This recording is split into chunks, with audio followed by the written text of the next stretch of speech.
ચોમાસા સમયે પાલિકા ઘોર નિંદ્રામાં હોય તેવું લાગી રહ્યું છે, કેમ કે માસૂમ કેદારના મોત બાદ પણ સુરતનું તંત્ર નથી સુધરી રહ્યું।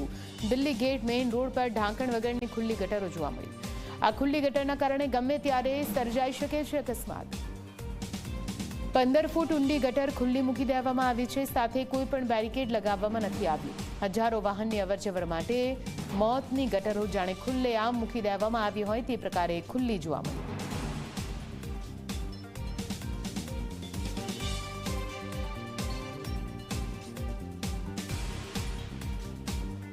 सूरत में केदारना मौत बाद पण सूरत महानगरपालिकाना जाड़ी चामड़ीना जे अधिकारीओ छे ते सुधरवानुं नाम नथी लई रह्या। त्यारे अन्य केदारनो पण आ ज रीते भोग लेवाय ते रीतना दृश्यो सूरत में सामे आव्या छे। खास करीने जे घटना छे ते सूरतना दिल्ही गेट विस्तारनी छे, ज्यां रोजे रोज अहीं हजारोनी संख्यामां जे वाहन चालको छे ते पसार थता होय छे, जे स्कूलना जे विद्यार्थीओ छे ते અહીંથી પસાર થતા હોય છે।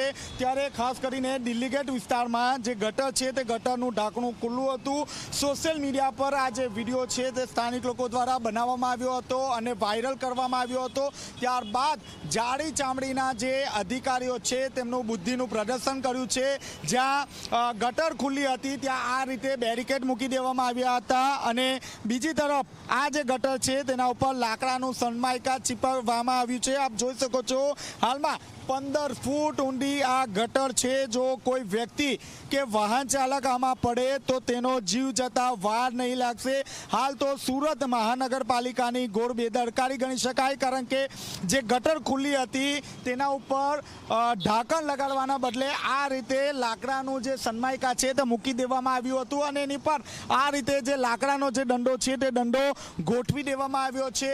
સુરત મહાનગરપાલિકા એક તરફ પ્રી મોન્સૂનની કામગીરીને લઈને મોટી મોટી વાતો કરી રહી છે, ત્યારે આપ જોઈ શકો છો ઉત્તમ જે ઉદાહરણ છે તે અહીં જોવા મળી રહ્યું છે। જે ગટરનું જે ઢાંકણું છે તે ખુલ્લું જોવા મળી રહ્યું છે।